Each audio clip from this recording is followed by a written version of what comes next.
Ahora sí, bienvenidas entonces a esta última sesión de charlas fuera de temporada. Este ciclo que estuvimos eh, compartiendo durante el mes de febrero, como decimos siempre, es un espacio básicamente de excepción, un espacio que, que buscó una mirada sobre el arte contemporáneo y América Latina en un momento particular del año, donde nos podemos, sí, en la mayoría de los casos, y en otros no, y quien no se hace el hueco, pensar un poco estas dos cuestiones de manera también como transversal, tangencial, y más que nada no buscando respuestas, sino haciéndonos la mayor cantidad de preguntas posibles. Hoy vamos a empezar de otra manera, porque es el cierre, porque estamos así de otra forma, y vamos a empezar con dos memes, ¿sí? ¿Por qué empezamos con dos memes? Porque básicamente la charla de hoy tiene que ver con la asociatividad, y la asociatividad tiene que ver con los consensos, con las negociaciones, pero fundamentalmente con los consensos. Y si hay algo que evidencia la existencia de consensos son los memes o los virales. ¿Por qué? Porque únicamente sepamos o no sepamos que compartimos un mismo código, el chiste funciona si tenemos estos consensos, si compartimos este código. Entonces, por ejemplo, el primero, o sea, el de la izquierda, dice, estudia maestría en artes visuales, puede ser cualquier otro tipo de grado, luego se dedica de forma profesional a los memes. ¿Por qué pensamos esto? ¿Por qué nos hace como gracia en algún sentido? Porque compartimos seguramente manejo de la imagen, porque compartimos manejo de la retórica, porque compartimos también esta situación de precariedad, de fragilidad laboral, ¿no? Esta situación de la incertidumbre tan grande. Compartimos en definitiva un conocimiento, un código y un contexto. ¿Sí? Compartimos esa lectura del mundo. Entonces, empatizamos. ¿Sí? Es código, contexto, digamos, empatía, chiste, risa, ¿sí? Código compartido. Y del otro lado es un poquito más, es un poquito más complejo, aunque el chiste es muy sencillo, están los de artes, ¿sí? Con esta situación estrafalaria, la pluma, la expresión, ¿no? Y las demás licenciaturas de la universidad. Ahí, o sea, es un meme, no hay nada más aburrido que lo que estoy haciendo, que es explicar un chiste, ¿no? Básicamente. Y ahí aparece, porque todos tratamos de explicar un chiste alguna vez y también está pasando esto que pasa, que es aburridísimo. Pero básicamente traje estas dos imágenes inicialmente para entrar en tema, ¿no? Para empezar a hablar de código compartido, de asociatividad, de consenso, de contexto compartido también, de lectura de los contextos compartidos. Porque básicamente la sesión de hoy, que es la última, se llama Si nos organizamos, lo cambiamos todo, redes de trabajo en arte contemporáneo. La charla de hoy es una adaptación a un texto que se llama ¿Qué tenemos en común y qué deseamos compartir?, que es un texto que escribí en diciembre del año pasado y fue publicado en febrero de este año en el portal Mundo Performance, coordinado por Roma Vaquero Díaz, donde planteo, a partir de una serie de iniciativas de las cuales yo fui parte, y que tuvieron un desarrollo muy fuerte durante la pandemia, durante la cuarentena, durante el encierro. Esas iniciativas parten desde una lectura particular de un contexto y presentan hipótesis y terminan en acciones colectivas. Pero sin embargo quería volver a esta definición que también, vamos a ir construyendo entonces esto juntos, ¿sí? De a poquito. Entonces tenemos esta situación del meme que ya nos da ahí como una pista. A esto le sumamos la idea de subjetividad que vimos la semana pasada, ¿no? Esta situación de que somos, básicamente, de que una subjetividad es una entidad singular o plural que tiene ahí un territorio existencial en sí, ¿sí? Y que se referencia a sí misma, y que está permanentemente definiéndose en relación a otra subjetividad. ¿Sí? Esta situación de una entidad frente a otra, como si fuera una rueda. Entonces, tenemos toda esta información. Y tenemos el diagrama conceptual de esta charla. Lo que vemos es, y está un poco pensado a partir de dos frases. Por un lado, una frase de Olga Margarita Dávila, que es una curadora, gestora, investigadora mexicana, que en una charla ella planteaba que muchas veces trabajar con comunidades era muy similar a andar en la neblina. Fue en el diplomado de Hugo Bauhaus y María Fernández estaba presente también. No te escuché, ¿es lo mismo que qué? ¿Que andar en...? Que caminar en la neblina, ¿no? Que caminar sumergido en una neblina muy espesa, donde prácticamente no podemos ver. Y que cuando vamos avanzando, ¿sí? Cuando vamos caminando, esa neblina se va disipando y podemos empezar a ver. Pero inmediatamente se vuelve a cerrar atrás. ¿Sí? Esa idea, ¿no? como de estar a tientas, de estar ensayando, de estar probando todo el tiempo, de estar estableciendo hipótesis y estar probando cosas y probablemente fallando permanentemente, yo en el texto la pongo en relación a otra idea de este dirigente español que es muy joven, que se llama Íñigo Orrejón, ¿sí? Que en una entrevista en Revista Anfibia, él plantea que hacer política buscando transformaciones es caminar entre abismos, ¿sí? Entre acantilados, digamos. Y él lo plantea porque no solamente es una tarea ardua y uno se pone en juego, sino que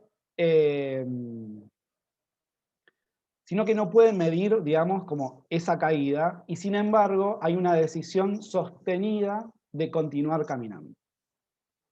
A mí esas dos ideas me parecían como muy interesantes, y fundamentalmente la de Olga Margarita me llevaban a pensar la actividad colectiva y la asociatividad en esta especie de círculo que se va aclarando a medida que van pasando los pasos.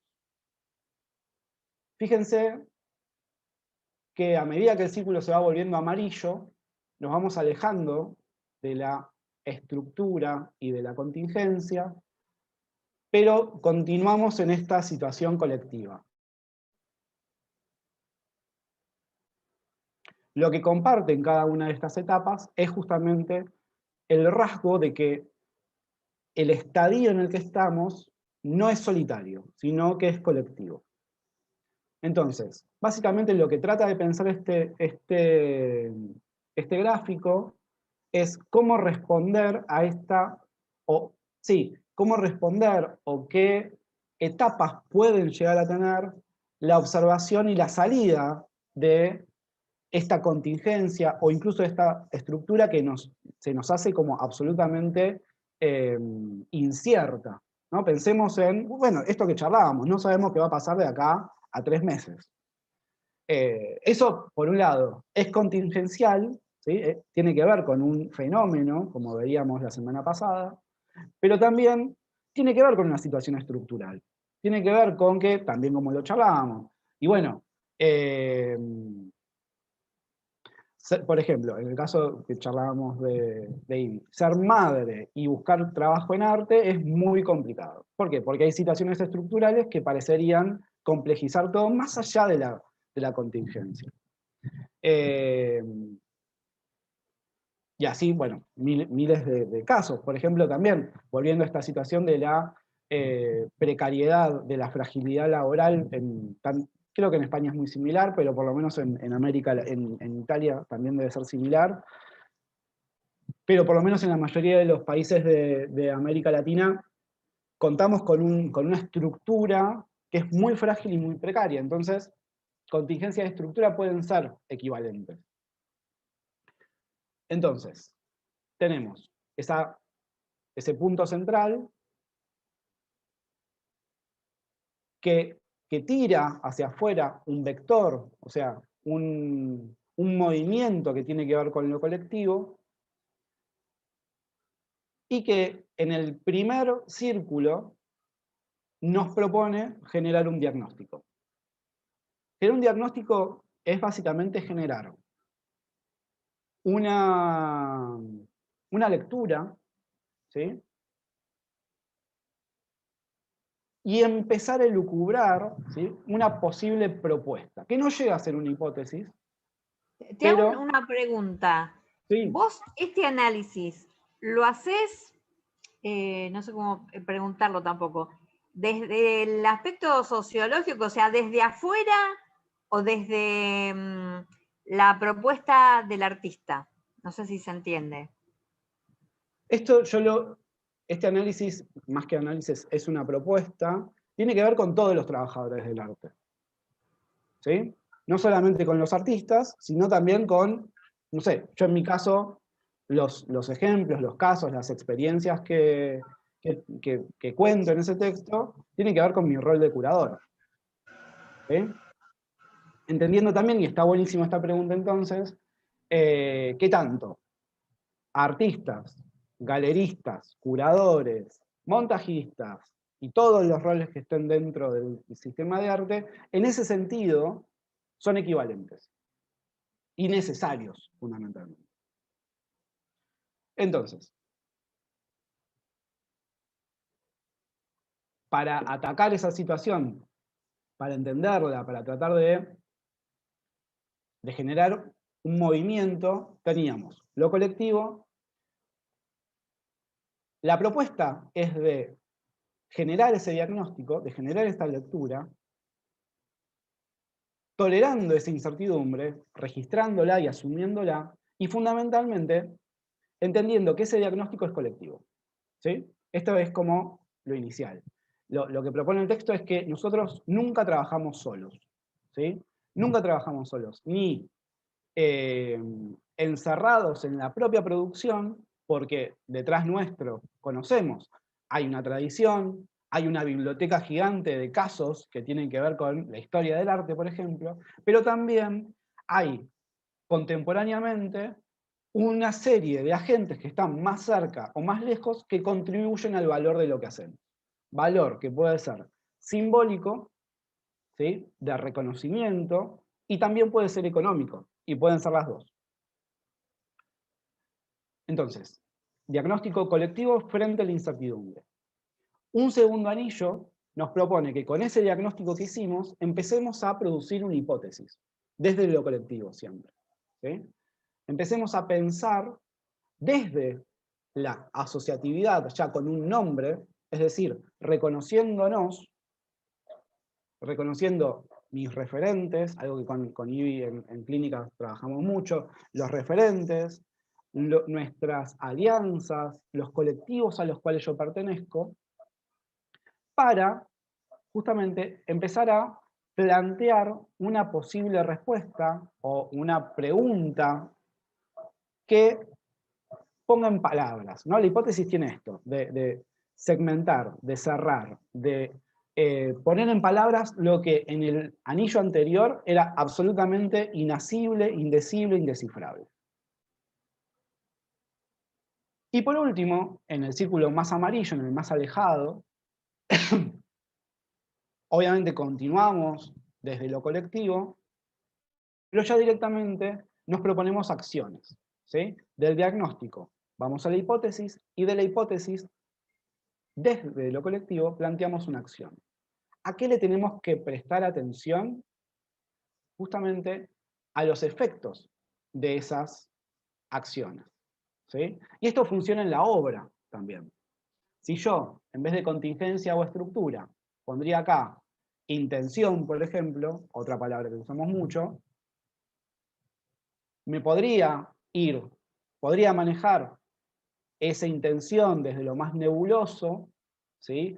Ir hacia una sensación, una idea, ¿sí? Algo que todavía no tiene lenguaje propio, que tiene que ver, que sigue teniendo que ver con la incertidumbre.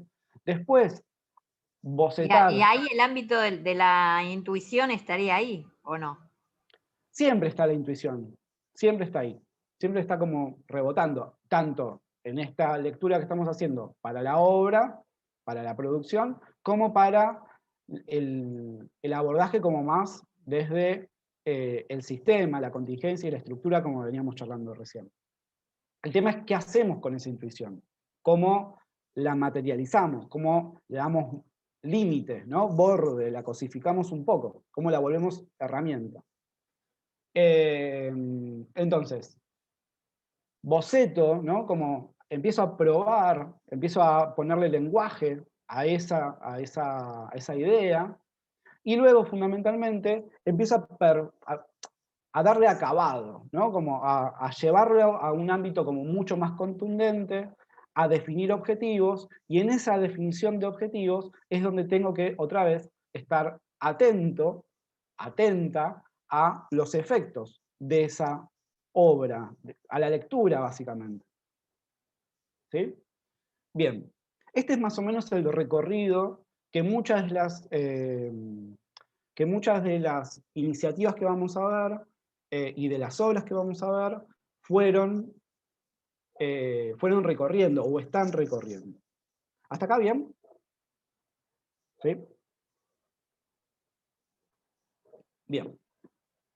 Como siempre, un poco la idea es, o sea, estamos parados acá, pero ir un poquito para atrás y ver, buscar en la historia del arte, como si fuera, la verdad, una caja de herramientas, y ver qué antecedentes nos puede servir para pensar esto que estamos arriesgando.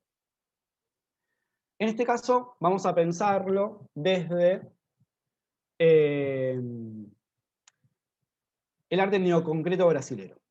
¿Sí? ¿Por qué?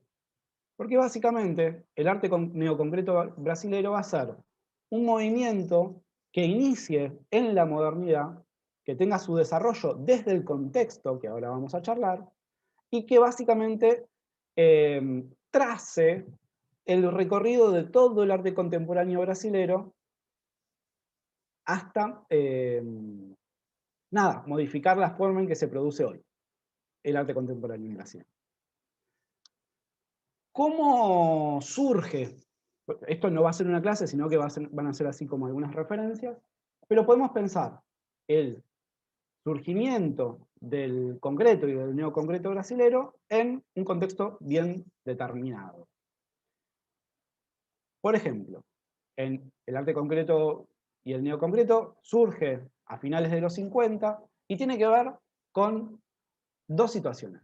Una situación local, un contexto local y un contexto internacional. El contexto internacional es la Guerra Fría.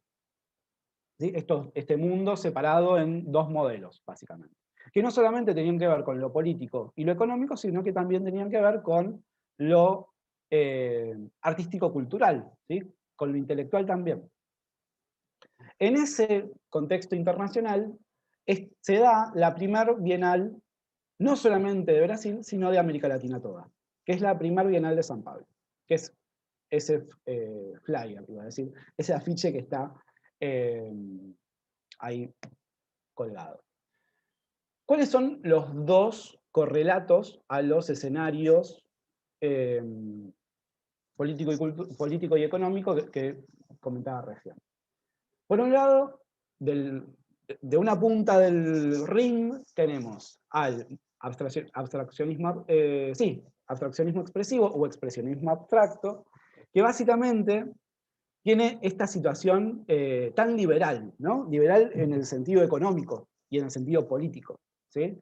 Y tan anclado a esta idea tan moderna de la autoría, ¿sí?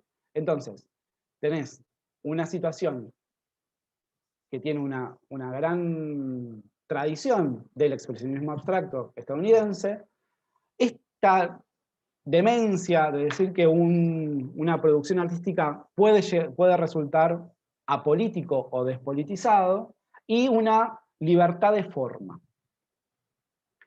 Y del otro lado estaba el abstraccionismo constructivo, que tenía que ver con el plan constructivista ruso, que tenía que ver con una fe en la ciencia y en la técnica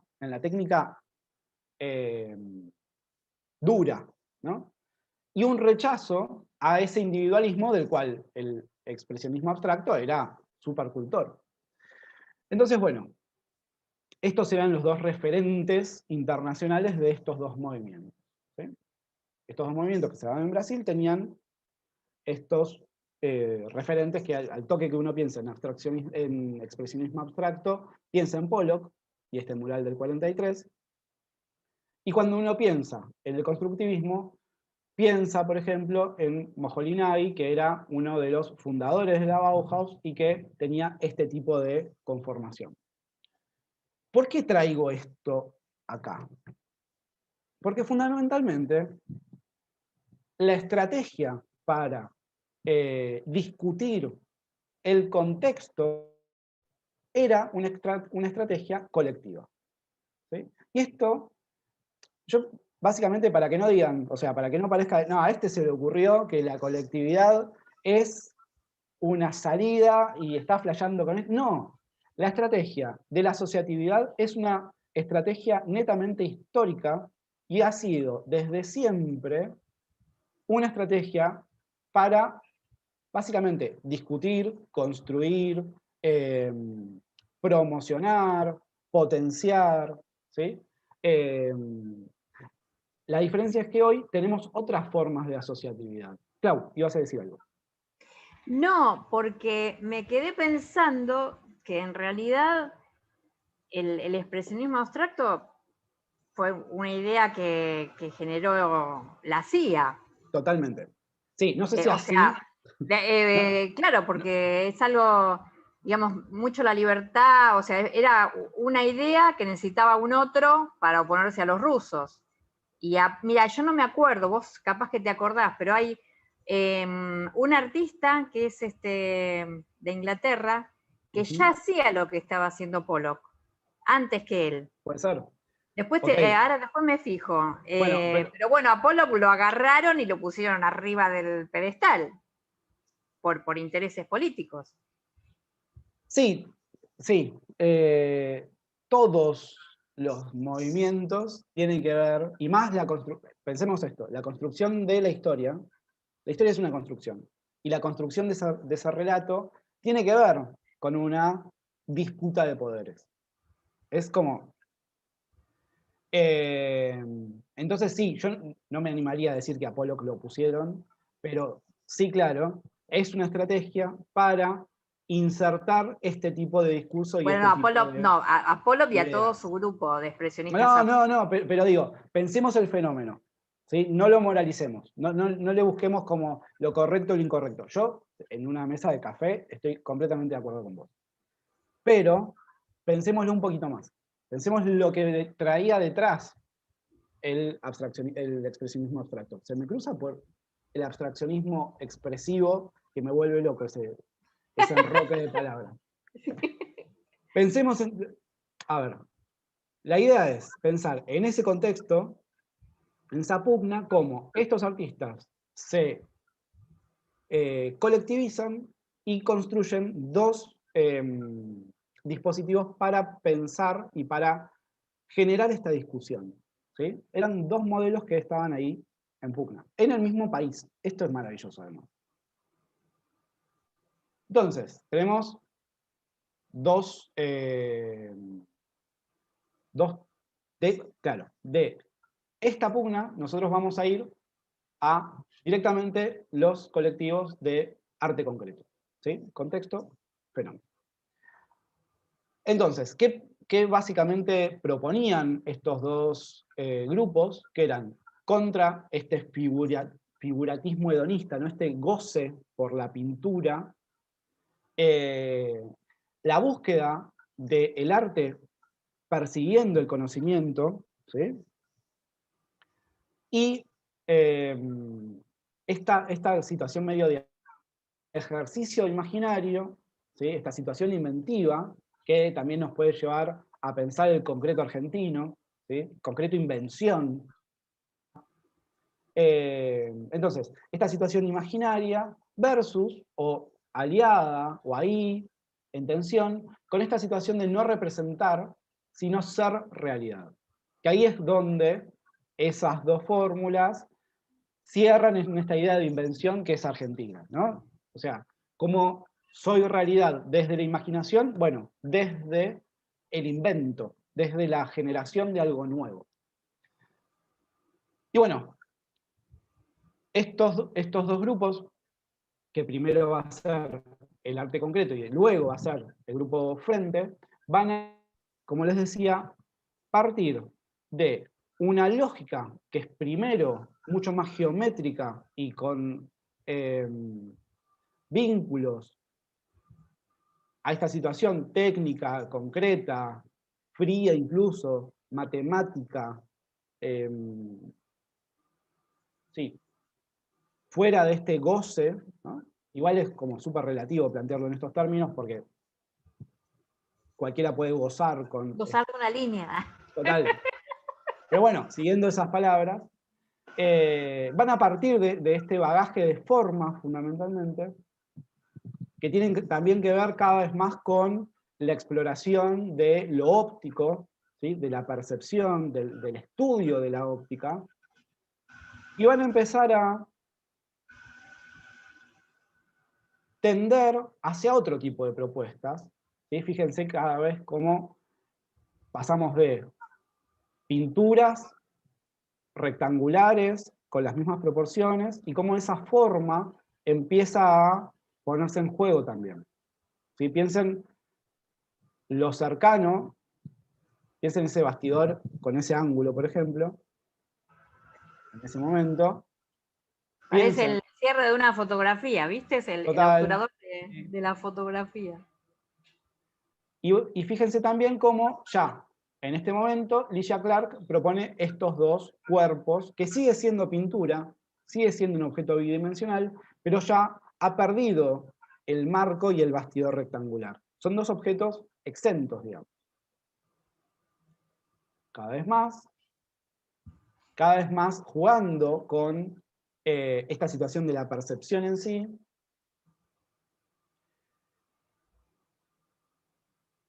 Hasta, voy a seguir, taca, taca, taca, llegar a este tipo de propuestas que directamente tiene que ver con la interacción con el usuario. ¿Sí? Pasamos de un espectador a un usuario. Estos son los bichos de Ligia Clark. Que básicamente es un objeto que se puede manipular, que cambia su forma, que no tiene una posición inicial y después se va a transformar, sino que es un objeto para ser usado. Entonces, esto mismo que estamos viendo está puesto en crisis. ¿Por qué? Porque esta fórmula del objeto para ser exhibido sobre una base, con un fondo y un recorrido propio de la escultura, se rompe, ni bien yo me acerco, agarro el objeto y lo transformo. ¿Sí? Más allá, o sea, lado B son hermosos. Pero bueno, para pensar estos bichos, tenemos que pensar también esta pintura. ¿Sí? Viene de acá.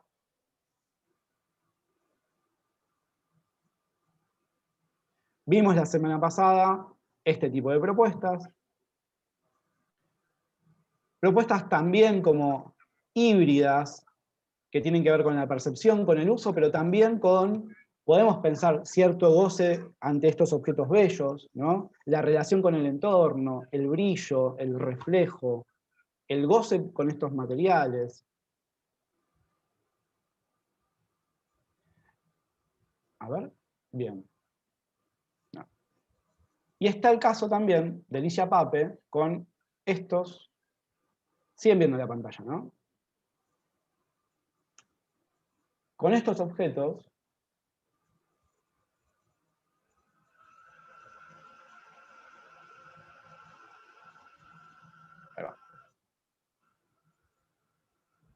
con estos objetos que son libros de creación. Me había olvidado que está este link acá. Y que, a ver, quiero el video. Bueno, y que básicamente se trata de una serie de páginas. Quiero mostrarles fotos que pensé que estaban acá. Acá. De una serie de páginas que el usuario puede poner a su disposición.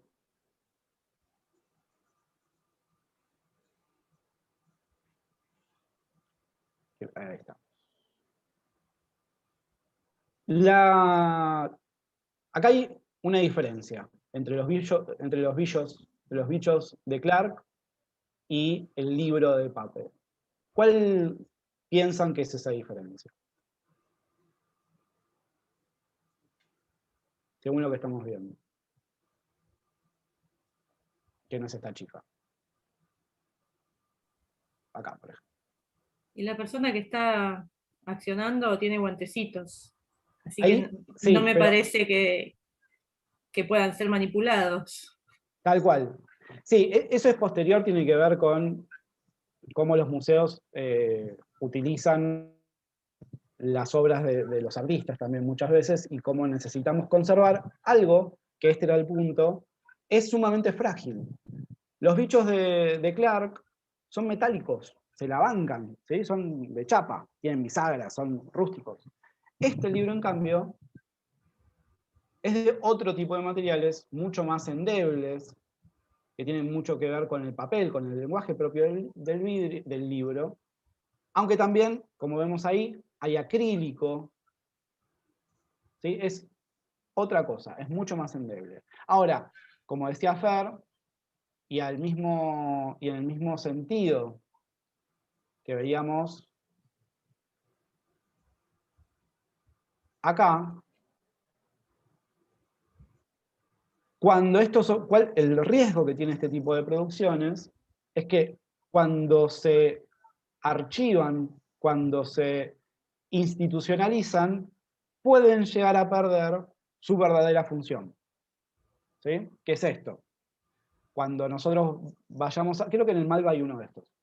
Cuando nosotros vamos al Malva y vemos uno de estos objetos, seguramente lo veamos así, y no solamente así, sino con una cúpula de acrílico arriba. Absolutamente, pero absolutamente desactivados. Cuando en realidad lo que planteaba el artista era un objeto absolutamente desauratizado, es decir, sin valor de conservación, sin valor extra al uso. ¿Sí? Es un objeto para ser usado. Ese era el hallazgo de estos elementos. Lo mismo pasa con este objeto. Este objeto es manipulable, tiene que ser manipulable, y tiene que correr los riesgos que tiene que correr. Ahora, ¿qué pasa? Contexto, sistema. Ese objeto, tanto uno como el otro, en sí, como son testimonio, son archivo, están cotizados en sumas bastante considerables también. Entonces ahí nos encontramos con dos situaciones que entran en tensión. Por un lado, la voluntad, la intención, esto que charlábamos de la lectura del contexto, y por el otro lado, ese mismo contexto y esa misma lectura de los objetos que producen los artistas.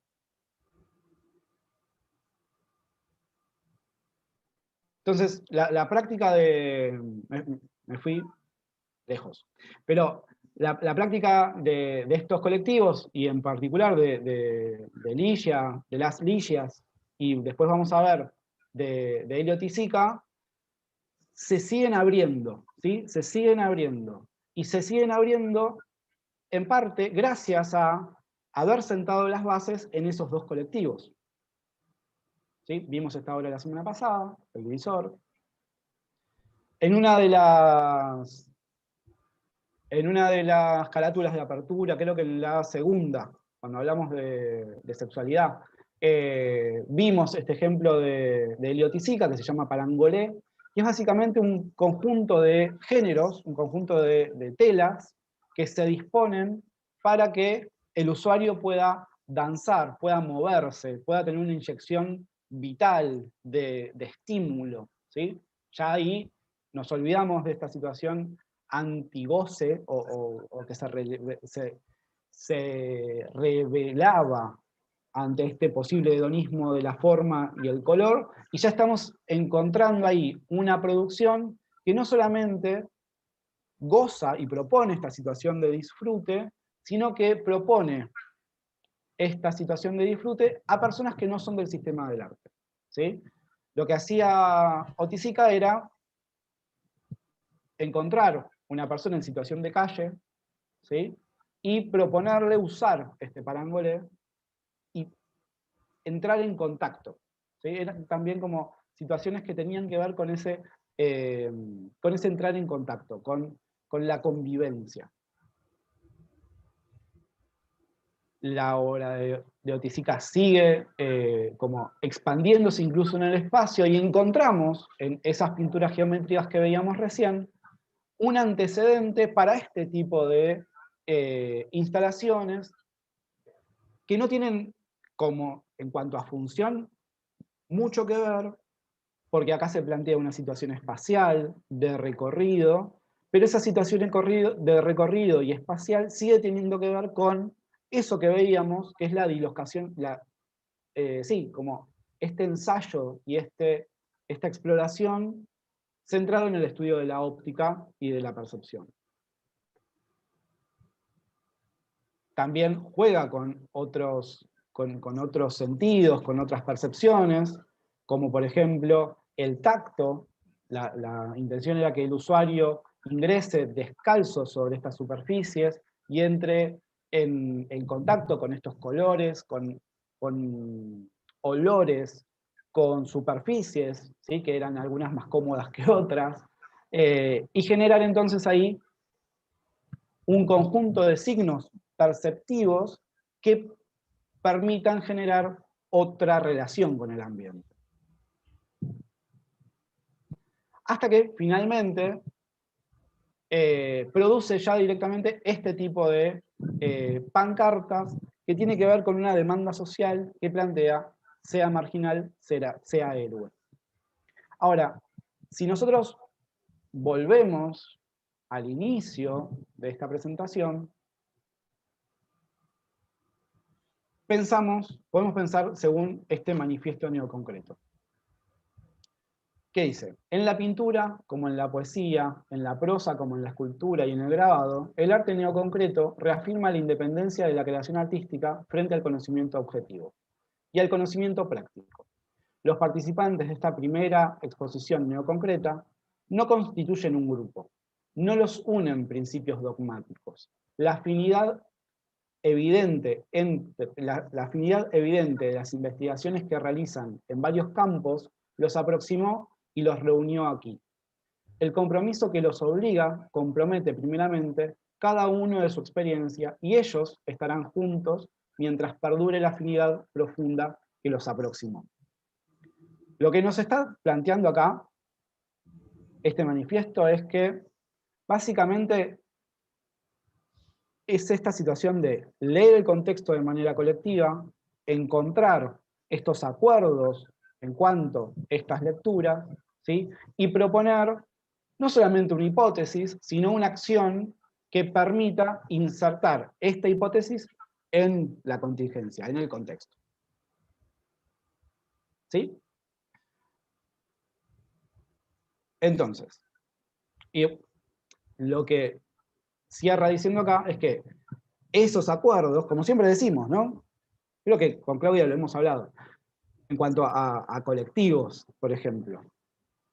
Lo interesante de un colectivo no es el matrimonio eterno, ¿sí? Sino que es colectivo, mientras el colectivo comparte objetivos, intereses, estos diagnósticos, y es muy notorio cuando estos colectivos, pasa también en las gestiones, pierden esos acuerdos y muchas veces pierden esos proyectos o objetivos, como solos entran en conflicto y se separan. Esto es lo que está un poco planteando el final de este manifiesto. Vamos a durar lo que acordemos que vamos a durar. Ivy. Claro, no, pensaba que tampoco debe ser fácil sostenerlo, ¿no? Por mucho tiempo. No, seguro. No sé cómo lo pienso hoy en día. Quizás es diferente, obvio. Eran otras épocas. En cuanto a sostener un colectivo, decís. Claro, sí. Ah, Formar es difícil parte siempre.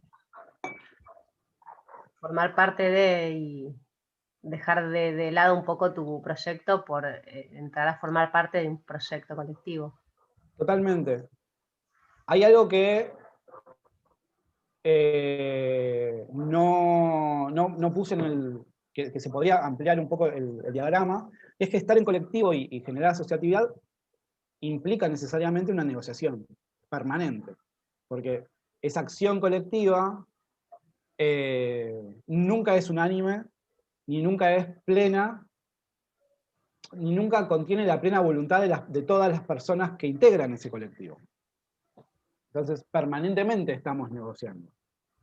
Pero ¿Sí? también el efecto es mucho más fuerte, ¿no? Que el individual. Absolutamente, sí, claro. Sí, por supuesto. Sí.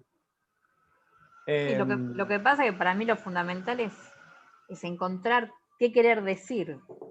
Después cada uno puede llegar a manejarlo con su lenguaje o con su estilo, pero pasa por ahí. Si te referías a lo que lo charlamos, harás referencia a lo que pasó en San Martín con Atender. artistas visuales y después O artistas de ahí visuales, claro. se abrió Atender, sí, sí. Claro, totalmente. Sí, bueno, Artistas Visuales de San Martín es una asociación de artistas, justamente, que centra su identidad en la localía, y ahí hay como un movimiento, y de esa asociación se desprende un colectivo ya de producción de obra, de planteamiento de proyectos, centrado en la producción y en la exhibición. Lo que puede llegar a haber pasado ahí es que dentro de un consenso mucho más abierto y con menos compromiso, ¿sí? No estoy como valorando esa cantidad de compromiso, pero digo, si solamente nos une la territorialidad, probablemente necesitemos otro colectivo que nos contenga en cuanto a nuestros otros objetivos, nuestros otros rasgos, nuestras otras decisiones. ¿Sí? Yo creo que el problema de artistas visuales fue la diferente manera de concebir la estructura. Sí. Bueno, ok. Fue perfecto. Eso. De cómo manejarnos, ¿no? Si horizontal, vertical, a eso voy. Pasó por ahí, más allá de lo plástico, digamos. Total, más allá de la obra. Claro. Excelente. Bien. Entonces, estos que vimos, ¿sí? Son colectivos de artistas que son un tipo de asociatividad, uno solo. Como veíamos recién con Claudia, otro tipo de asociatividad es una organización, ¿sí? Una asociación de artistas. Otro tipo de asociatividad es lo que llamamos gestión autónoma, que es lo equivalente a un colectivo de artistas, pero no dedicado a la producción, sino dedicado a la producción de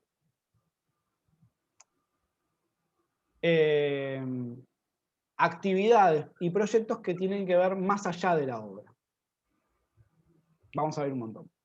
Y que, así como el colectivo de artistas tiene que ver con y posee como mayor capital la obra que produce o las muestras que produce, la gestión autónoma decimos que su mayor capital es la línea editorial. ¿Qué es esto de la línea editorial?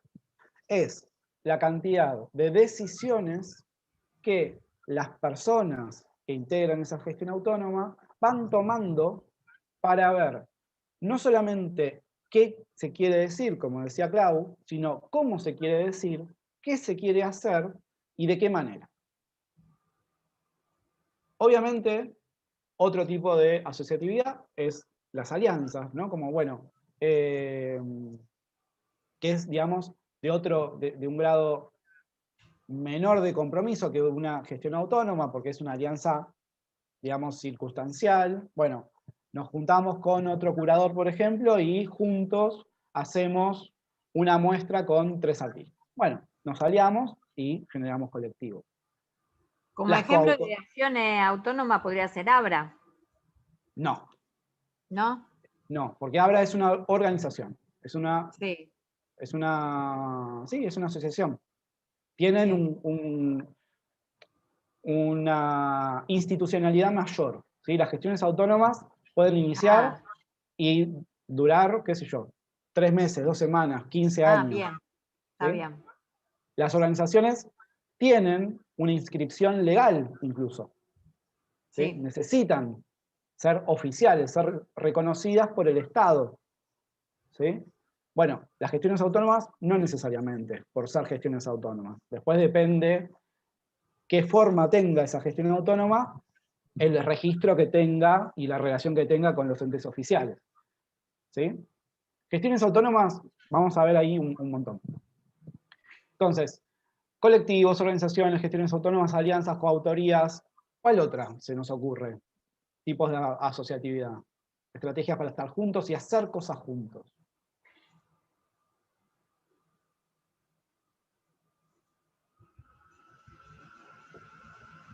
No sé, los colectivos para hacer concursos, que a veces se Perfecto, juntan. claro, sí, totalmente.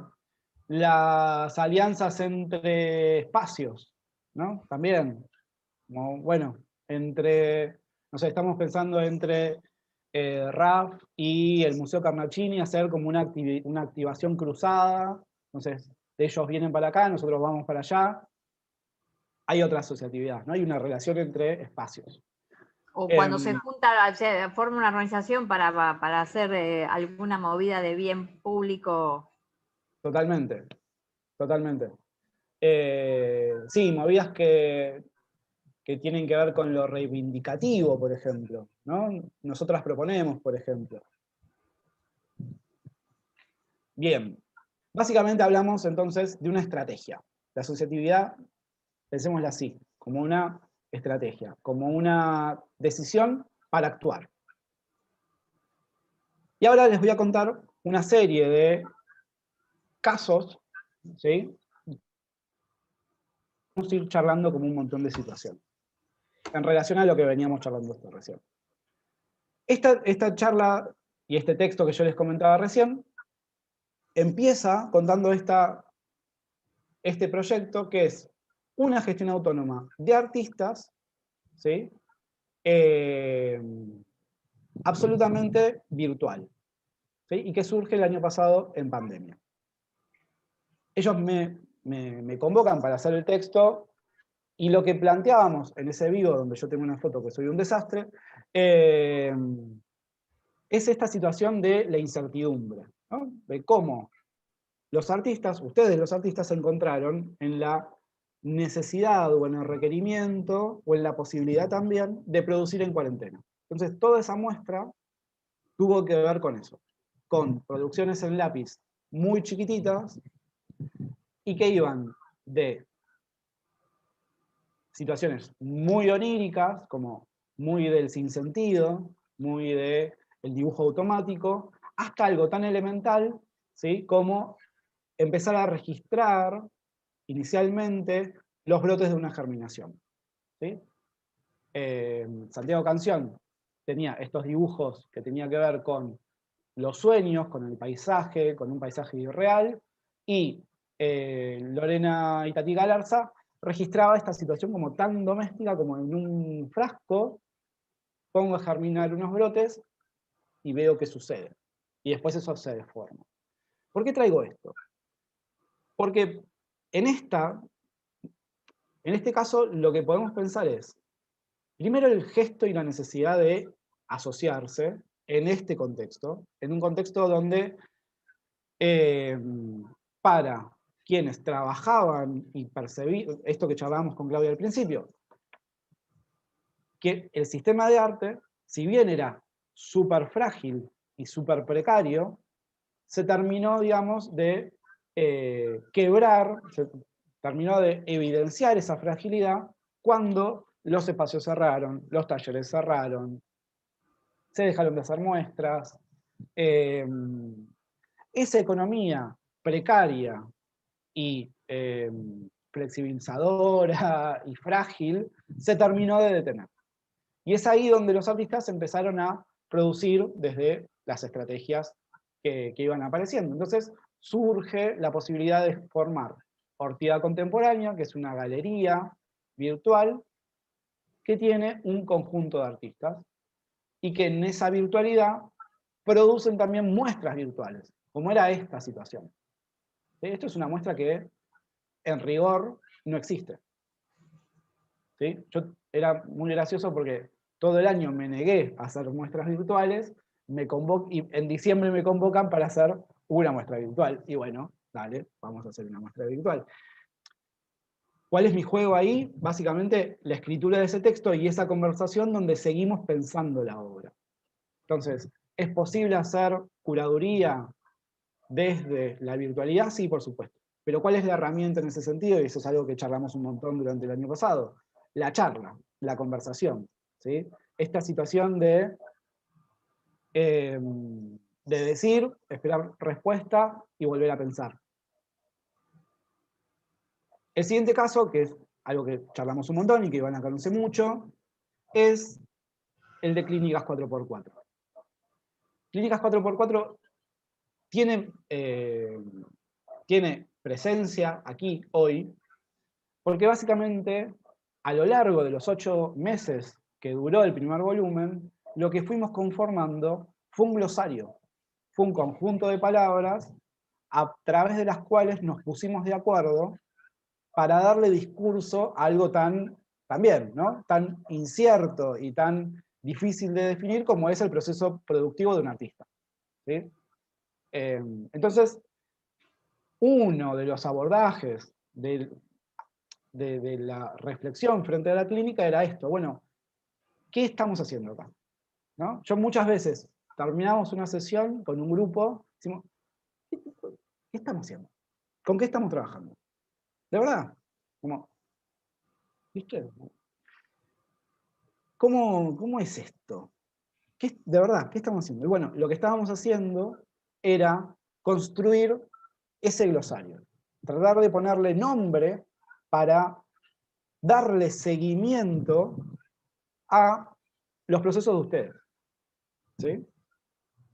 Entonces aparecían palabras como las que aparecían recién, ¿no? Como intención, que no es objetivo, porque el objetivo es otra cosa, la intención es mucho más vaga, es mucho más fluctuante, sentido, que no es significado, pero tiene que ver con cierto anclaje, cierta lectura, efecto, como esto que charlábamos recién, que es, digamos, efecto, y voy a empezar a usar afecto también, que tiene que ver con, bueno, ¿qué hace eso en el mundo, básicamente? ¿Qué hace eso que hago en la percepción de los otros, en la lectura del mundo de los otros? Bueno, todas esas palabras llevaron, o sea, nos costó 8 meses construir esas palabras.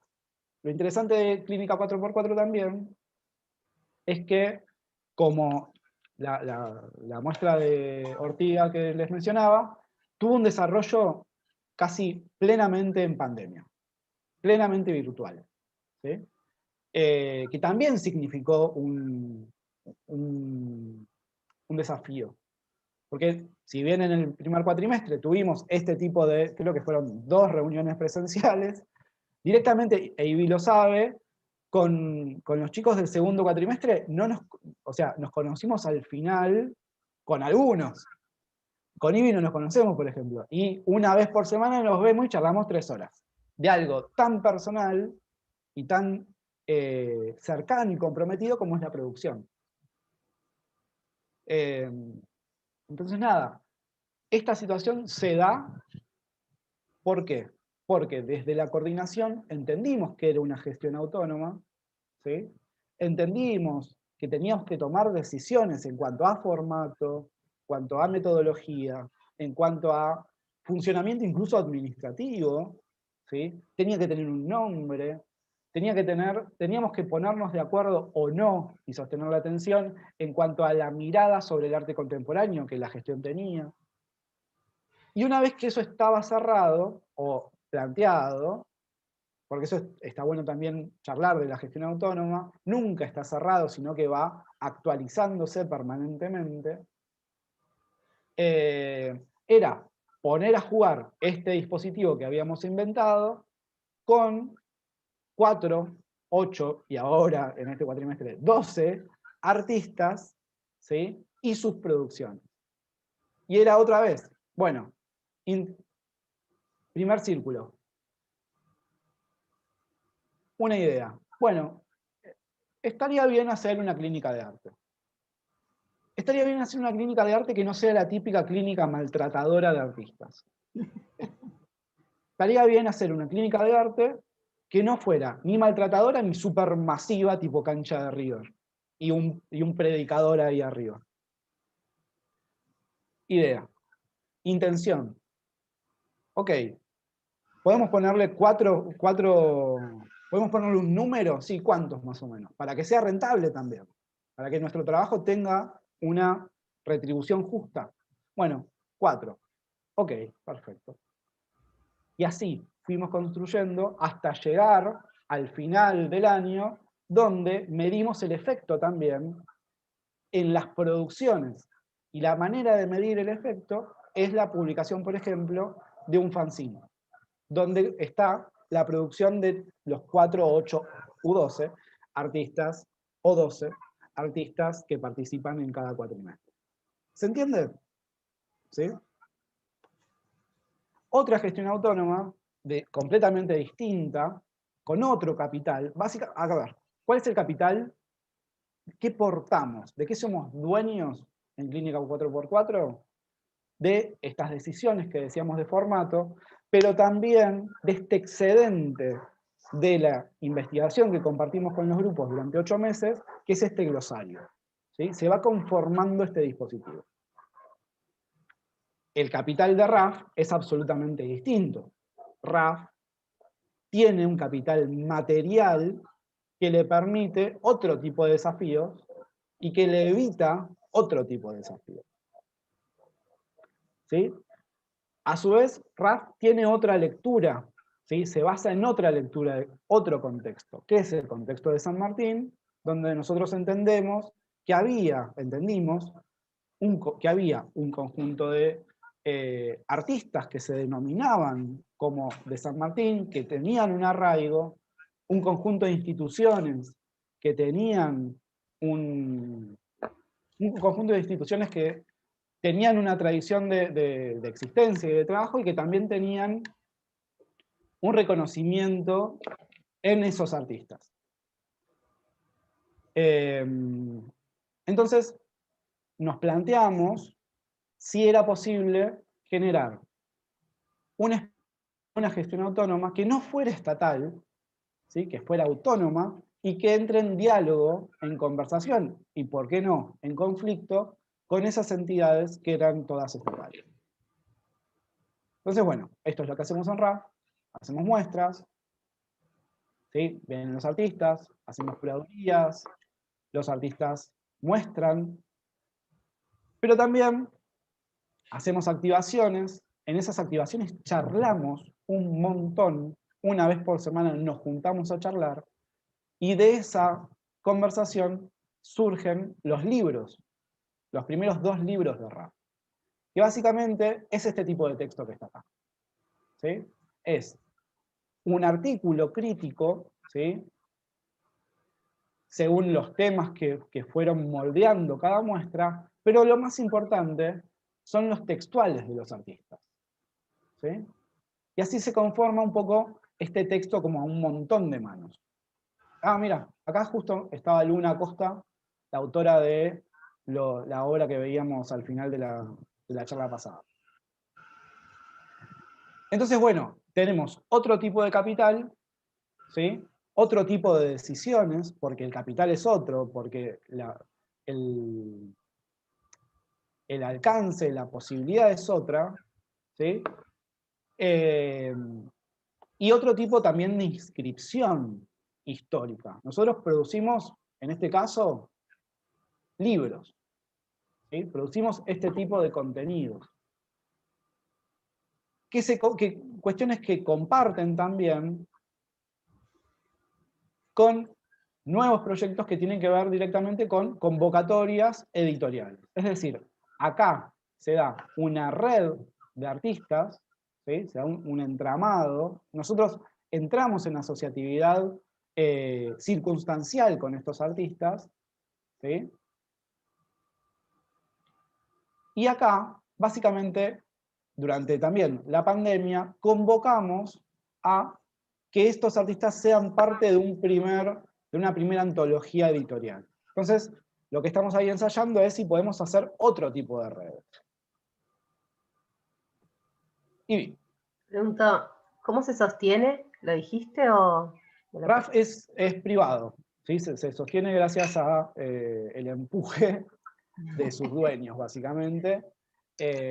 Nosotros el año pasado íbamos a largar, tuvimos un primer residente en marzo, un primer residente mexicano, que logró tomar un vuelo de urgencia a México de vuelta a su casa, 2 días después de que el cierre sea total. Pero la búsqueda es, bueno, esa. O sea, nosotros en teoría funcionamos como galería. Todas estas piezas están en venta y nosotros también firmamos un convenio cuando la pieza entra, que tiene distintas pautas donde están como escritas las responsabilidades de las dos partes, y que en caso de venta nosotros percibimos un 30%.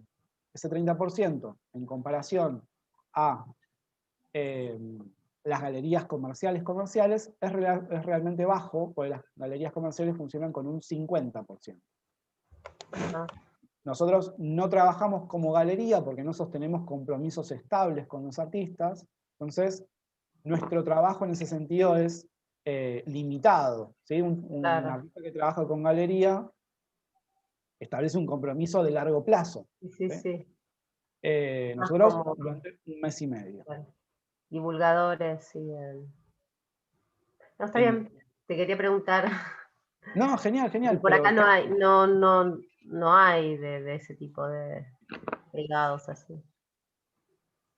Son estatales, asociaciones, claro, que dependen, tienen un porcentaje, una entrada claro. municipal. Claro, sí, bueno, este es nuestro 4º año y justamente entramos como en esa pregunta. Bueno, a ver, está bien que pandemia, ¿no? Está bien que la cantidad y el tipo de actividades que podemos hacer son limitadas. Pero bueno, ¿qué estrategias podemos elaborar para que esto empiece a ser de alguna manera rentable? Obviamente vos te sentás en el bar de rap, te podés tomar un café, una coca, un tostado, y eso genera un ingreso, desde ya. Pero ese ingreso no tiene comparación con lo que significa los egresos de RAF para sostener, ¿sí? Como el sueldo del curador, la luz, los elementos de montaje, la impresión de toda la gráfica. Nada, es una estructura bien grande. Ni hablar de la impresión del libro. El libro también está a la venta, eso es importante también. Pero digamos que en este momento no tiene un fin comercial, ¿sí? Tiene otro tipo de fin, que tiene que ver con el promover el nombre y la marca y el proyecto de RAF como si fuera una plataforma de divulgación, ¿sí? Y obviamente... Aparte es el mejor, hablo de lo edilicio, ¿no? Del criterio para la decoración y para cómo está ambientado, está bárbaro. Es Y exquisito. se nota, por eso sí se nota. Yo vi fotos. Tiene esta así sala que de estoy proyección, de todos los chiches, sala de proyección, muy, Este muy es el bien reto. pensado. Sí, sí. Sí, estamos muy contentos. Pero bueno, ¿no? Este es otro modelo, completamente diferente. Lo que también nos posibilita es entrar en asociatividad con otro tipo de proyectos, como por ejemplo Proyecto Rotatoria, y proponer acciones conjuntas.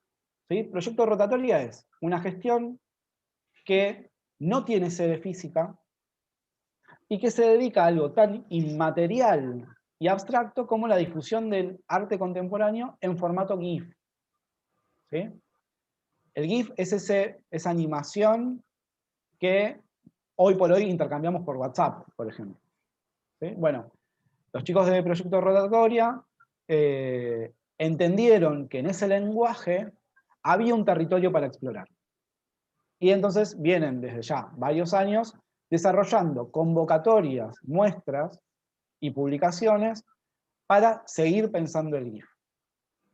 Con Nicolás Bertona, uno de los fundadores, que vimos su obra la semana pasada, charlamos y nos preguntamos, che, ¿por qué nunca hicimos algo juntos? ¿Por qué? Y entonces apareció la idea de esta convocatoria desde RAF y Proyecto Rotatoria, y ahí hay algo interesante. Cuando nos vimos con Nico y charlamos con Nico, no nos asociamos desde nuestras personas, asociamos nuestras gestiones, ¿sí? Porque entendimos que las gestiones en las cuales trabajamos son mucho más potentes, esto que decíamos recién. La gestión, la asociatividad en sí, nos permite otro tipo de potencia que en nuestros trabajos individuales. Yo hago mis curadurías individuales, Nico hace su obra individual, pero entendimos que en este momento lo más interesante era juntar las gestiones, hacer match de gestiones. Entonces, bueno, surgió Territorios Virales, que Territorios Virales es una convocatoria de Proyecto Rotatoria que termina en realidad tuvo un primer episodio en la Galería de las Artes de San Martín, ahí hay otro socio estratégico, que es la Municipalidad de San Martín, y va a tener un capítulo semifinal en RAF en formato residencia. ¿Sí? Entonces, ¿qué tenemos? Tenemos el, digamos, know-how, ¿sí? El método de proyecto rotatorio, el conocimiento específico en cuanto a ese objeto específico que es el GIF, y el método de el proyecto y el programa de residencias de RAF, y el conocimiento en este dispositivo de conversación, además de la estructura material. Entonces, hubo un, bueno, vos que tenés, yo que tengo, juntemos y potenciemos esto que tenemos. Otra gestión, y esto es un poco tramposo, porque en realidad esta es una obra con forma de gestión. ¿Sí? La Agencia Romántica Analítica es en realidad un proyecto Bustos y Gabriela Díaz Velasco que toma la forma de organismo, de organización, para llevar adelante distintas líneas de trabajo. Entonces, lo que hacen Gabriela y Guillermina es preguntarse por la forma de pensar las relaciones vinculares, la forma de pensar el amor, la pasión, lo cursi, la música, el canto, el baile. Y entonces, por un lado, hacen investigaciones sobre la música que escuchamos, y por el otro lado, hace este tipo de delirios, que son, por ejemplo, intervenciones sobre tapas de discos. ¿Sí? Agarran la tapa del disco de Rafael, por ejemplo, y las modifican, las alteran. ¿Sí? Y plantean esta situación. Dice, no eres tú, es la música que escuchas. ¿Por qué pensar la afectividad? ¿Por qué usar letras de canciones románticas? Porque queremos saber cómo se describen, se repiten y se usan cotidianamente los imaginarios sentimentales de las letras de las canciones de amor que nos gustan.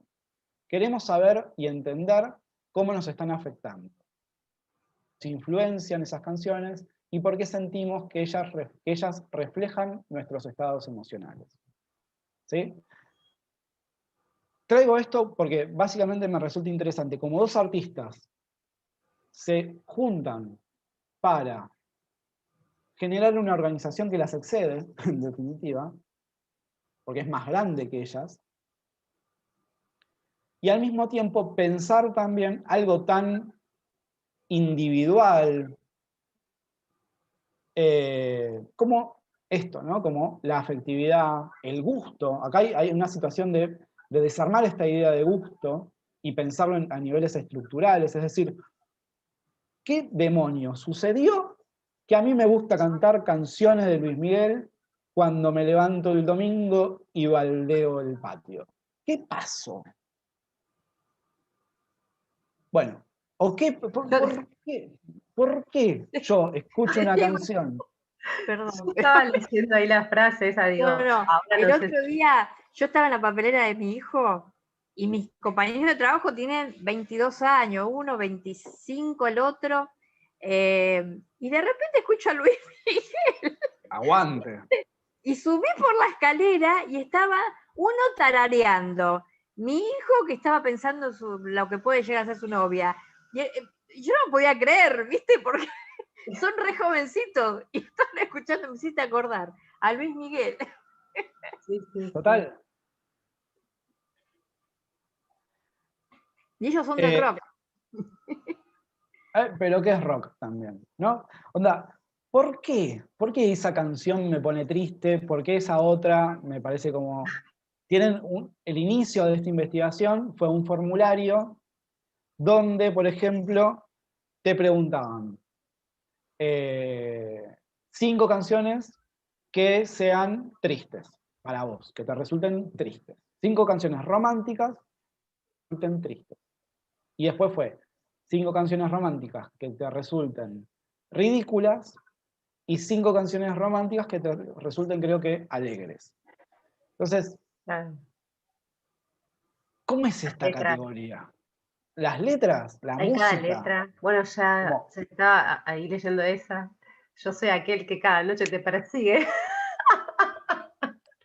terrible, En esta terrible. época. Sí, sí.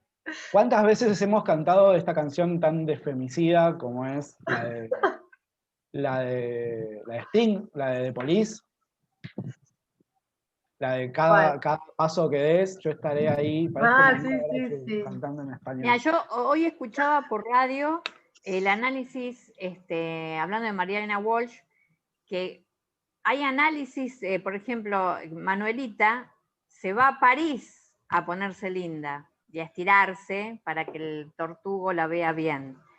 Y bueno, y yo me quedé pensando, digo, bueno, pero ella era muy inteligente y tal vez lo que estaba diciendo en la época que ella creó la canción, tal vez el centro, se refería al centro artístico como que era mirando a París, Puede ser. no porque esté bien o mal, sino porque Total. era así. No, pero hay un montón de información que tiene que ver con el contexto que está ahí, ¿no? Esta idea de literatura menor, ¿no? Como que en realidad es la que mayor información tiene. Llegada, claro, claro, claro. Sí, bueno, nada, un montón de canciones que son muy nefastas, pero sin llegar ahí. La pregunta es, esta canción que realmente me gusta, que realmente me conmueve, ¿qué está pasando? ¿Qué fibra me está tocando? ¿Qué relación tiene esto a cómo yo ejerzo, me pregunto y pienso las relaciones afectivas? Esa es la idea de este proyecto. Y además tienen otra parte como súper divertida, que es el cambiaroque, que no solamente propone ya algo súper, que es el karaoke, sino que previamente a eso invita a cambiar canciones, cambiar la letra de las canciones. Entonces, la obra es sumamente colaborativa porque es de ellas dos, de la persona que cambia la letra, ¿sí? Y también de quien canta esa letra cambiada. Hemos tenido, ellas han hecho y me han invitado maravillosamente a fiestas en Zoom durante el año pasado, de las más divertidas de la cuarentena. Obviamente, de todos estos casos voy a pasar links y se las súper recomiendo porque es un proyecto súper lindo. Otro proyecto, yo en este proyecto no participo, pero sí es como muy cercano y me interesaba como pensar desde estas claves que les proponía. En este sí participé desde la curaduría, y un poco el desafío era, en esta galería de Paternal que se llama Camarones, hacer una muestra en pleno cierre, en plena cuarentena. La galería proponía un ciclo que se llama Vidriera Camarones, y que básicamente se trataba de una intervención en la vidriera, eso que está tapado es justamente eso, una vidriera de un local, que dé a la calle, pero que ni siquiera iba a tener inauguración. ¿Sí? Quedaba instalado, y estábamos ahí en el momento donde, yo creo que esta fue la primera vez que fui a Capital desde marzo. Así fue. Y obviamente en Uber, porque ni siquiera estaba la posibilidad de tomarse un tren, un colectivo. Entonces, bueno, charlando con las artistas, ya ahí hay un nivel de asociatividad, eran dos artistas, son dos artistas, Florencia Nieto y Adriana Carambia, que les habían propuesto hacer una muestra fuera de la cuarentena y que las habían invitado en su lugar a hacer esta acción en la vidriera. Pensando mucho, encontraron que el gesto más, digamos, puntual y que representara ese momento para ellas era el de tapiar directamente el frente de esa vidriera, anular la galería, ¿sí? Ya que la galería en su función estaba cancelada, replicar esa circunstancia en este gesto de directamente tapar la galería. Y mientras tanto, Adriana había, creo que, tenido un sueño que tenía que ver con la radio, esas cosas impresionantes que le pasan a uno en la cabeza, y aparece esta frase: cámbiame el agua de los floreros.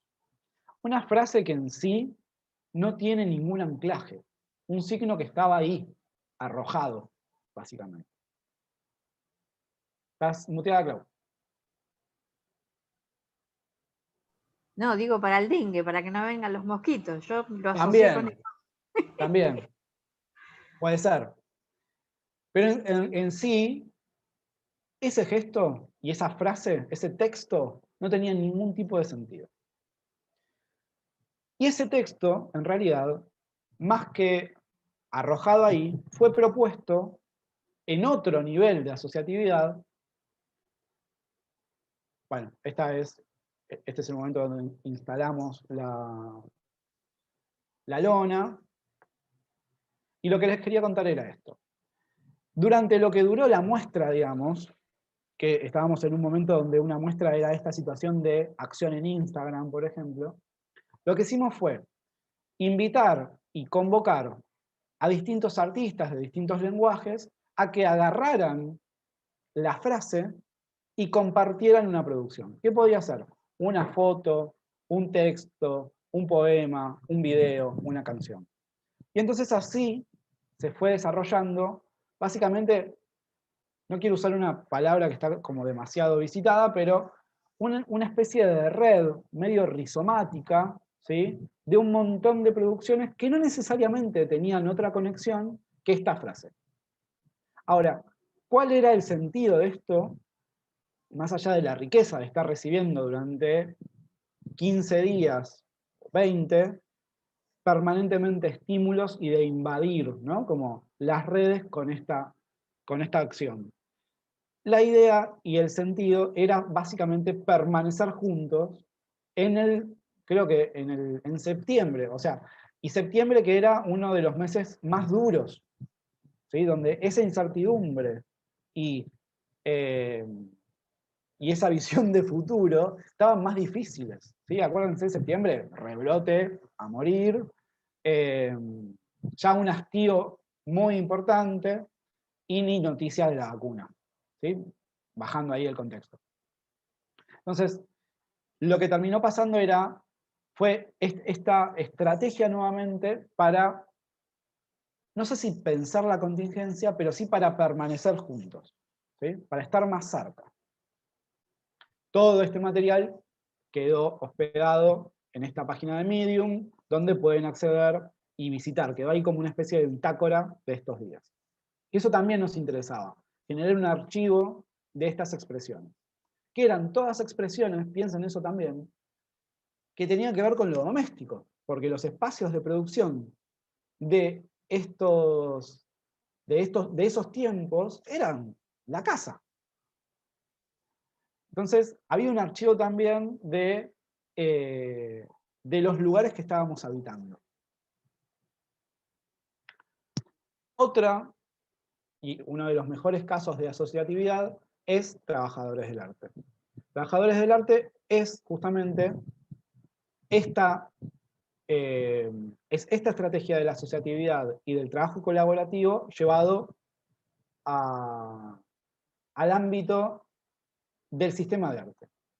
Que básicamente lo que pasó y lo que hizo el año pasado era, frente a este contexto que les contaba, de que se devele nuestra fragilidad institucional y las malas prácticas laborales en arte, compartir el diagnóstico de por qué sostenemos que son malas prácticas, qué posibles salidas tenemos y llevarlas básicamente a la discusión y la revisión. Eso es Trabajadores del Arte. Es una iniciativa que comienza en 2012, ¿sí? Que tiene un desarrollo fuerte hasta 2015, y que en 2015, con básicamente el inicio de los gobiernos neoliberales en muchos países de América Latina, entra en pausa y es retomada justamente en mayo del 2020. ¿Por qué hago todo este diagrama, ¿no? ¿Por qué hago todo este replanteo histórico? Porque piensen que 2012 a 2015, por lo menos en Argentina y Chile, que son los lugares donde se funda, se encuentra una gran cantidad de dinero circulante, ¿sí? Fundamentalmente en las provincias de Argentina, y es en 2015 donde entra en recesión y entra en crisis ese modelo económico de circulación de dinero.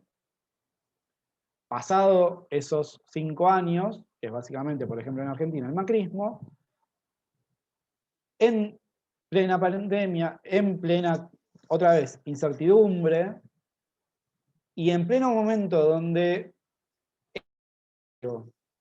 revisar la economía de los artistas, volvemos a instalar la conversación por las buenas prácticas. Pongo el eje en la economía y pongo el foco en la economía porque uno de los, y esto está citado en el texto, uno de las ideas más fuertes que tiene Trabajadores de Arte es que no solamente el sistema de arte no está solamente integrado por artistas, sino que por otro montón de agentes diferentes y con conocimientos específicos, e igualmente útiles y necesarios, sino que todas esas personas comparten ser sujetos económicos, ¿sí? Ya sea porque perciben un ingreso por el trabajo que hacen o porque no lo perciben y deben hacerlo, ¿sí? Ya sea por percepción de ese ingreso o por inversión de su trabajo que también es de carácter económico. Entonces, bien, la iniciativa se funda en 2012 por Jorge Sepúlveda e Ilse Petroni, tiene su desarrollo, y en 2020, nos unimos otros al equipo de coordinación, y se revisa también la manera de producir este tipo de herramientas, como por ejemplo un manual de acción.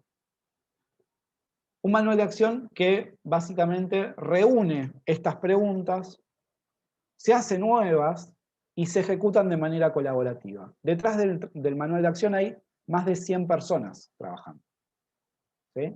Es una redacción que define la asociatividad como estrategia. Entonces me interesaba traer como este caso, porque es realmente, me parece que paradigmático de cómo se puede adaptar una iniciativa a un tiempo, escuchar ese contexto y generar realmente ese diagnóstico en común. Y creo que es la última, sí. Y la última gestión que les quería contar, en la que estoy participando, es 7,5 Arte Local, que es una gestión también muy incipiente, que se dedica al estudio, al acercamiento, a la difusión, a la reflexión de las prácticas performáticas.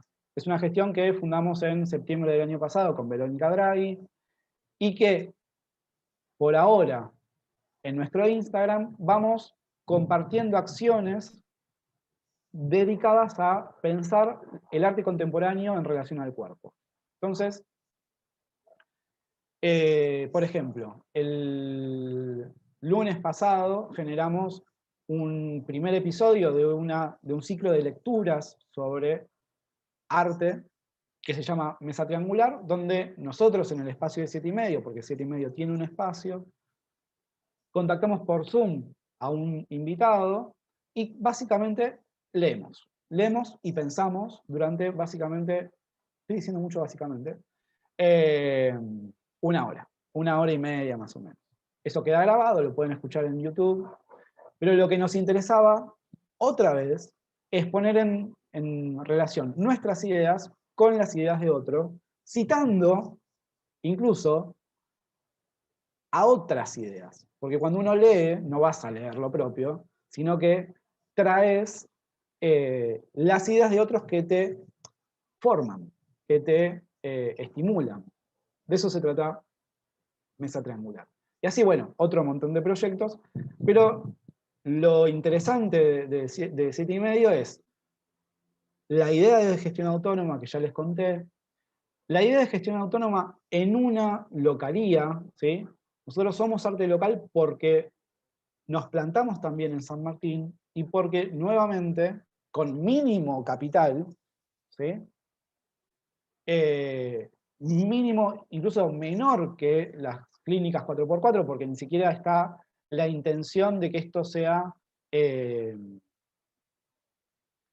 una prestación de servicio, como es clínica 4x4, básicamente entramos ahí, como con Raf, en la conversación, en la discusión. Entonces, me interesaba fundamentalmente empezar a cerrar lo que charlamos hoy y lo que veníamos charlando durante los otros 3 encuentros, con este primer diagrama, que era el primero que les mostré al principio. ¿Qué era? Para pensar América Latina, volver a pensar lo regional, ¿sí? Desde el territorio, desde los procesos, desde lo material, las escenas locales, que también hablamos un montón. Hoy, por ejemplo, hablamos un montón de San Martín. Y los procesos históricos, ¿sí? En el caso, por ejemplo, de trabajadores de arte, que mencionaba recién. Me parece interesante volver a plantear este mapa, porque básicamente son estas ideas las que contribuyen a este primer diagnóstico. ¿Sí? Bueno, ¿dónde estoy plantado? ¿En qué marco? ¿Desde dónde voy a plantear una asociatividad? ¿Lo voy a plantear desde lo local, desde San Martín? Bueno, sí. Bueno, ¿hacia dónde? ¿Hacia América Latina? Ok. Hacia dentro de... voy a entrar en relación con Buenos Aires capital, por ejemplo. Ok. ¿Qué conversaciones voy a tener? ¿Lo voy a hacer desde Europa, como IBI, desde Italia, hacia América Latina? ¿O hacia, desde el pueblo en donde vivo, hacia la capital más cercana? ¿Sí? Volver a pensar el territorio, y en el sentido más amplio de la palabra, me parece que es súper necesario para ese primer anillo, ¿sí? Para ese anillo del diagnóstico. Y en cuanto al tiempo, también me interesaba comenzar como ahí a cerrar el paréntesis, pensando en lo que es, ¿qué es ser contemporáneo? Y en ese sentido, traer esa cita de Agamben, que plantea una necesidad de distancia con el tiempo en el que uno vive, ¿sí? No estar con la nariz como frente al fenómeno, sino tomar una distancia. Leo un pedacito. Lo leo. Dice, pertenece realmente a su tiempo, es verdaderamente contemporáneo, aquel que no coincide perfectamente con este, ni... voy de vuelta. Pertenece realmente a su tiempo, es verdaderamente contemporáneo, aquel que no coincide perfectamente con este, ni se adecúa a sus pretensiones, y es por ende, en este sentido, inactual. Pero justamente por eso, a partir de este alejamiento y ese anacronismo, es más capaz que los otros de percibir y aprender su tiempo. La contemporaneidad es, pues, una relación singular con el propio tiempo, que adhiere a esta y a la vez toma su distancia. Más exactamente, es esa relación con el tiempo que adhiere a este a través de un desfase y un anacronismo, lo que coincide de una manera excesivamente absoluta con la época, que concuerdan perfectamente con ella. No son contemporáneos por justamente esa razón. No consiguen verla, no pueden mantener su mirada fija en ella. ¿Sí? Plantea este anacronismo, que me parece para pensar la contemporaneidad súper necesario. Clau. O sea, siempre en revolución y resistencia. Siempre. Si no, no existiría. Total. Sí, siempre en revolución y resistencia me encantó, pero siempre generando esa lectura que yo les decía al principio, siempre estableciendo ese diagnóstico, ¿sí? Forzando esa distancia. Entonces, vuelve esta pregunta, de bueno, ¿cómo llamo, más allá de América Latina? Era un poco la excusa también para pensar estos abordajes que fuimos compartiendo. La pregunta sigue siendo, ¿cómo llamo y pienso los espacios y el tiempo en el que estoy habitando? ¿Sí? Porque el arte contemporáneo, o sea, si bien Agamben se refiere a la contemporaneidad como tiempo histórico, el arte contemporáneo está permanentemente coqueteando con esta pregunta. ¿Sí?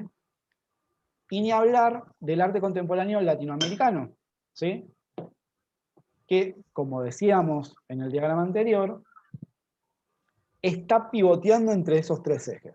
Entre la preocupación de lo local, entre los agentes que conforman lo local y entrando en relación con otros territorios que comparten los rasgos.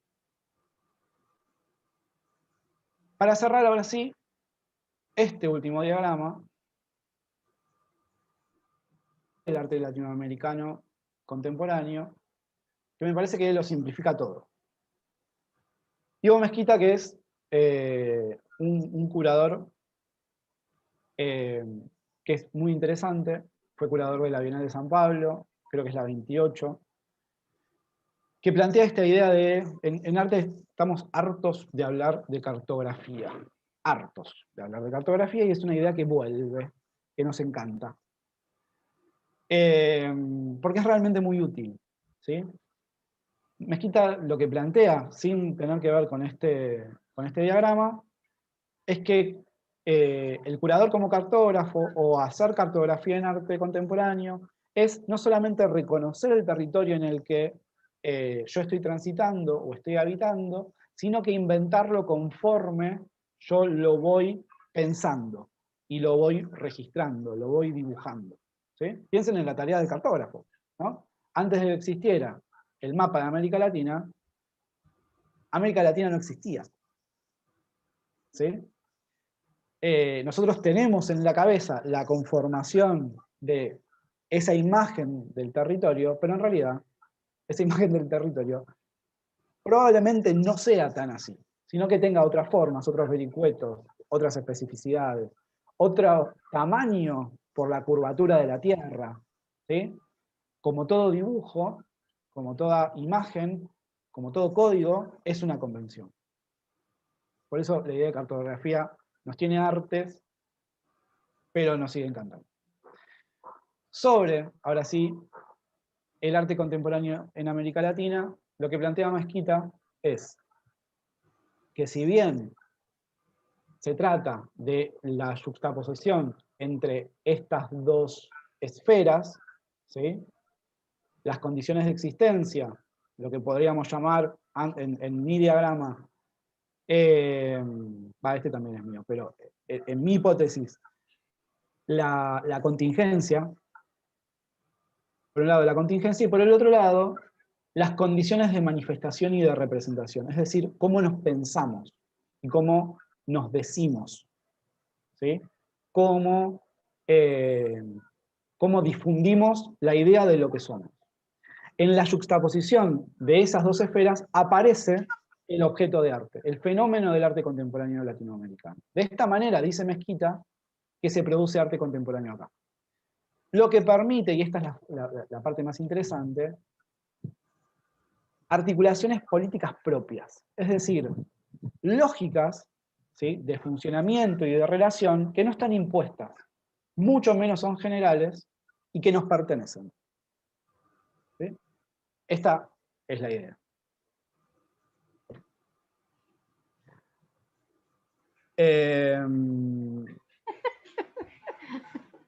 Hola Ceci, no te vi. Estabas abajo del cuadrito. Qué bueno que viniste. Bien, fue como un montón hoy, me parece. ¿No? Como... nada, ¿cómo están? ¿Qué les pareció? No, estuvo bueno el cierre. Me gustó. Pensaba en lo distinto que por ahora percibo este tema de los regionalismos, bueno, las escenas locales que hay acá. Claro. Para estudiarlo y para ver de qué se trata. Pero allá percibo como una mirada más hacia afuera en lo global, y acá es como más conservadurista, sería el tema de todos los colectivos. Y por acá en los pueblos, yo estoy en el sur de Italia, no estoy en una ciudad grande. Igual me da mucha curiosidad, porque nada, cuando pensamos, bueno, cualquier continente, pensamos tal cual, esos paradigmas gigantes, estables, es todo lo que estuvimos tratando de desarmar acá. Y me da mucha curiosidad cómo se piensa el arte, las artes visuales, en un pueblo. Recién llego y es lo que estoy percibiendo por ahora, ¿no? Esto va a ir claro, mutando en cuanto yo me integre un poco más y demás. Pero bueno, lo que estuve viendo por ahora, sí, es ese tender a volver a la raíz, a la música de los antepasados, y bueno, y traerlo al arte, y hay residencias por acá en la montaña y en contacto con la naturaleza, pero siempre ese volver a la raíz, al lugar. Claro. Nada, y estaba tratando de hacer alguna comparación con lo que es allá. O ver, no comparar, ver diferencias. Total. No, está muy bueno. Bueno, la pregunta es, bueno, ¿qué pasa con esa necesidad, ¿no?, de recuperar como la tradición, la estirpe, lo que ellos creen que se está perdiendo, si ya no se perdió del todo, lo último Claro. que queda. Claro. Claro. Qué loca esa lectura. ¿En qué pueblo estás, Ibi? Estoy cerca de Teramo, Abruzzo es la región. Abruzzo. Después me voy a Abruzzo. fijar. Estamos delimitados por montañas, o sea, te parece todo lejos porque está la montaña atrás que te cierra el paso, entonces hay Claro. túneles para ir a Roma, y eso hace que estés un poco como más, o que te sientas Seguro. aislado. No, y además convivir con la pared. Sí, Ahí sí. por donde viven mis viejos, El mar y la pared. esa toda junta es un montón, me parece. Como Claro. dos sublimes, ¿no? Como De un lado el mar y atrás la montaña. la montaña. Muy loco. Y tal vez sea más sano y hay que pensar los movimientos colectivos contemporáneos en función de la urbanidad. Es, Como que dale. Sí, o sea, debe ser distinto si estoy en Firenze, en Roma, en, no sé, Milano. Pero así todo me parece como que eso de conservar, de volver a la raíz, a la fuente, es como que es. Claro, la pregunta ahí es, ¿para qué? ¿No? ¿Qué hago con esa raíz, con esa fuente? ¿La fuente de qué? Puede ser con fines como conservadores realmente. No, está desarmado, igual está. Claro. No, es verlo, es estudiarlo, no es que vuelvo a. No, Claro. está desarmado, está elaborado, sí, no. Bueno. Pero bueno, recién llego, hace poco que estoy, ya les iré. Sí, genial. Bueno, muy bien. Bueno, yo les quiero agradecer un montón, insisto, la paciencia, como siempre, y la escucha, y la charla, y los sábados a la tarde. Yo la pasé súper bien, espero que ustedes también, que hayan aparecido cosas nuevas, esa es la intención. Y como siempre no, como les decía al principio, vamos a armar este classroom donde la idea es que las personas que no accedieron a las charlas, si quieren, las pueden acceder. Y además vamos a sumar bibliografía que no está en los documentos que ya les venimos pasando, así que ustedes también van a tener acceso a ese espacio para que se puedan hacer de ese material. Y también vamos a armar ahí como un foro de charla, cuestión de que si ustedes también quieren sumarse ahí, más que bienvenidas. Así que bueno, vamos a seguir en contacto. Buenísimo. Les tengo que pedir algo, porque hoy se me ocurrió dibujar mientras vos hablabas. Sí. Le tiene que poner. No tengo idea lo que hice. A ver, ¿se ve? Giralo. ¿Se ve? No, no se ve. No sé. Sí, algo. Tiene que poner un nombre. Sí. No sé qué es esto. Arte contemporáneo. Ah.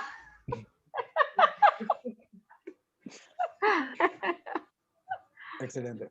Inspiración. Salía, Cartografía. la salió solo. Ponele cartografía, Clau. ¡Eso! Cartografía. Dale. Sábado. Cartografía, sí, le voy a poner. Genial. Genial. Bueno. Che, muchas gracias. Seguimos. Gracias, y- Fede. Vamos. Estuvo re bueno. Sí, Sí, Muchas re gracias. bueno. Un placer. un placer enorme y nada, ojalá nos veamos pronto. ¿Sí? Bueno, Perfecto. gusto conocerlas. Un placer. Igualmente. Conocerles. Nos vemos. Y ojalá, Adiós. digamos, Chao, gracias. encontrarnos Chao. con otra obra, no Sí. sé cómo socializan por los cursos, qué sé yo, como por las charlas, como para poder seguir participando. Seguís en contacto, no te preocupes. Sí, tranqui. Sí, de Bueno. una. Sí, Muchas gracias. a Buenísimo. ustedes. Chao, Que tengan lindo gracias. fin de.